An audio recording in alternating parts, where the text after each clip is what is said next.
कथा में तो आप आनंद ले ही रहे हैं, लेकिन आज एक बड़ा ही महत्वपूर्ण दिन है।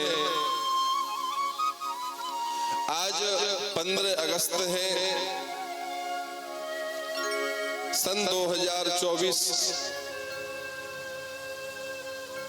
सन 2024 में हम लोग आज 15 अगस्त में हैं और आज के दिन, आज के दिन ही क्यों, प्रत्येक दिन, आज का दिन तो विशेष है, बाकी के हर दिन, हर क्षण हमें उन महापुरुषों के प्रति कृतज्ञ रहना है जिन्होंने इस राष्ट्र के लिए प्राणों की आहुति दी है।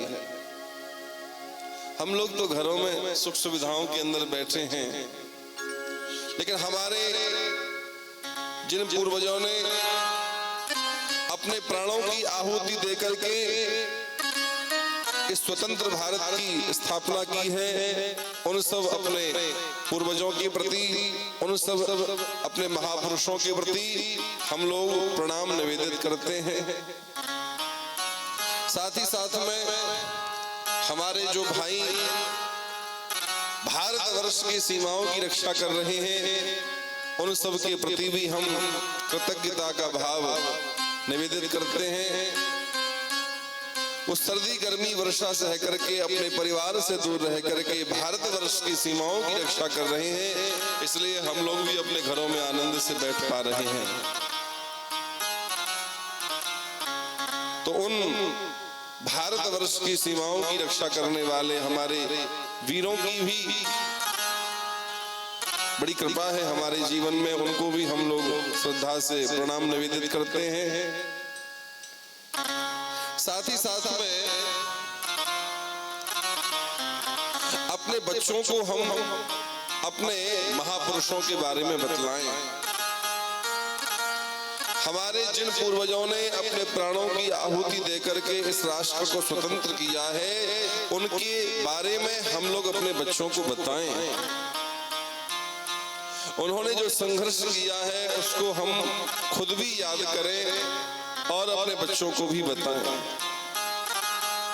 हमारे परिवार के बच्चे, हम लोग उन वीर पुरुषों को भूलते जा रहे हैं, तो हम स्वयं और हमारे बच्चे, हमसे छोटे लोग उन वीर पुरुषों को याद करें जिन्होंने प्राणों की आहुति इस राष्ट्र के लिए दी है। और उनको याद करने का मतलब ये है कि उनका जो एक संकल्प है, उनका संकल्प यह है कि भारत वर्ष की परंपरा, भारत वर्ष की धार्मिक व्यवस्था, भारत वर्ष की सामाजिक व्यवस्था सुरक्षित रहे, ये हमारे महापुरुषों का संकल्प था और इसीलिए उन्होंने प्राणों की आहुति दी। तो संकल्प को साकार करने में हम लोग भी अपना सहयोग प्रदान करें।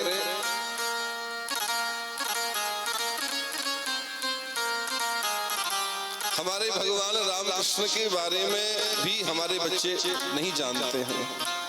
कई परिवारों में रामकृष्ण के बारे में भी बच्चे लोग नहीं जानते हैं। हमारे जो वीर महापुरुष हैं, उनके बारे में हमारे बच्चे नहीं जानते हैं। तो हमारे वीर पुरुषों की वीरता की गाथा हम अपने बच्चों को समझाएं, जिससे कि वो हमारे महापुरुषों के प्रति कृतज्ञता का भाव रखें। हम ही नहीं जान पा रहे हैं, हमारे बच्चे ही नहीं जान पा रहे हैं, तो धीरे धीरे ये परंपराएं लुप्त हो जाएंगी।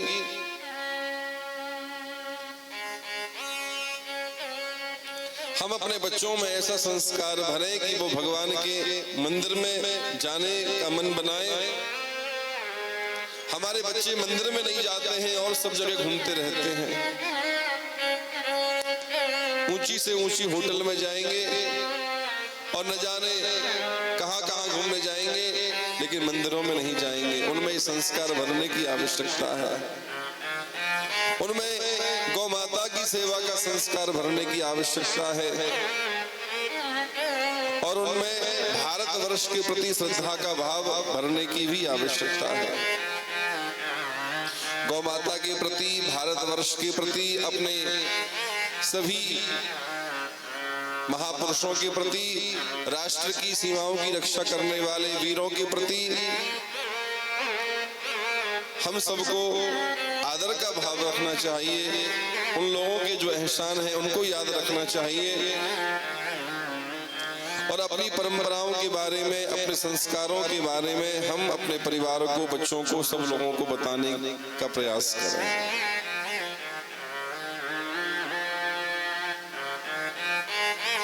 हमारे बच्चे हमारी संस्कृति को अपनाएं, हमसे बाद के लोग हमारी संस्कृति को अपनाएं, ऐसा हम लोगों को परिवार में प्रयास करना है।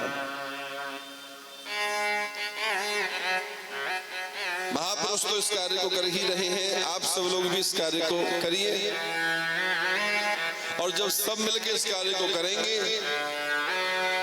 तो एक बड़ा ही साकार स्वरूप हम सबके सामने उपस्थित होगा।